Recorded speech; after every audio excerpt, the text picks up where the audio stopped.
play with water. වතුර සමග සෙල්ලම් කිරීම කියන ග්‍රේඩ් 1 එකේ තවත් ලෙසන් එකක් මගේ දූල පුතාලා අද ඉගෙන ගන්න යන්නේ.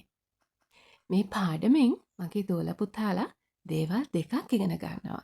එකක් තමයි පුතේ වතුරෙන් තියෙන ප්‍රයෝජන. uses of water. ඊළඟ එක තමයි පුතේ action verbs. ක්‍රියාපද. මගේ දූල පුතාලා ලෑස්ති නම් අපි යමු අපේ පාඩම ඉගෙන ගන්න. If you are ready, let's start our lesson.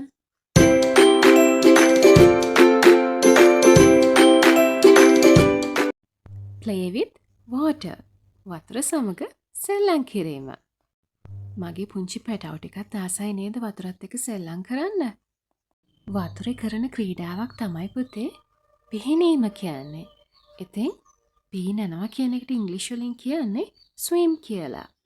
SWIM swim.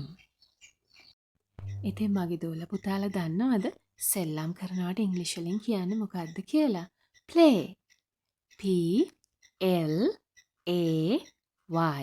play. ඔන්න දැන් අපි ඉගෙන ගන්නේ අපිට වතුරෙන් තියෙන ප්‍රයෝජන. uses of water. මොනවාද අපිට මේ වතුරෙන් තියෙන ප්‍රයෝජන පුතේ? අපිට වතුරෙන් තියෙන ප්‍රධානම උදව්ව තමයි පුතේ අපි බොන්න ගන්නේ වතුර. ඉතින් පුතේ බොනවා කියන එකට ඉංග්‍රීසි වලින් කියන්නේ drink කියලා.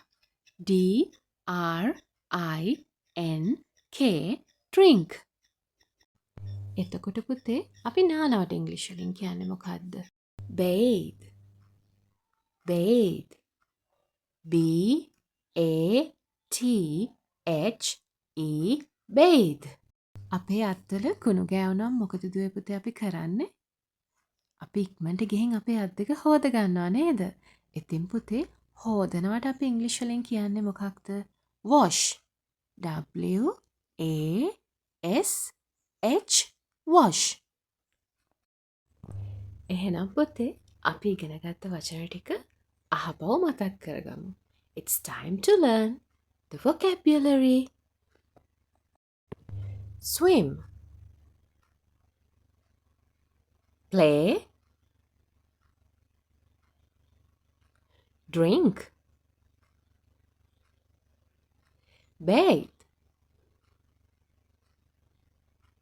Wash. එහෙනම් මගේ දූල පුතාලා මේ ඉගෙන ගත්ත දේවල් හොඳට මතක තියාගන්න ඕනේ. හොඳද? එහෙනම් ටීචර් තවත් ලස්සන වීඩියෝවක් අරගෙන එන්නම් තවත් දවසක. මගේ දූල පුතාලා හැමෝම සතුටෙන් පරිස්සමින් ඉන්න ඕන.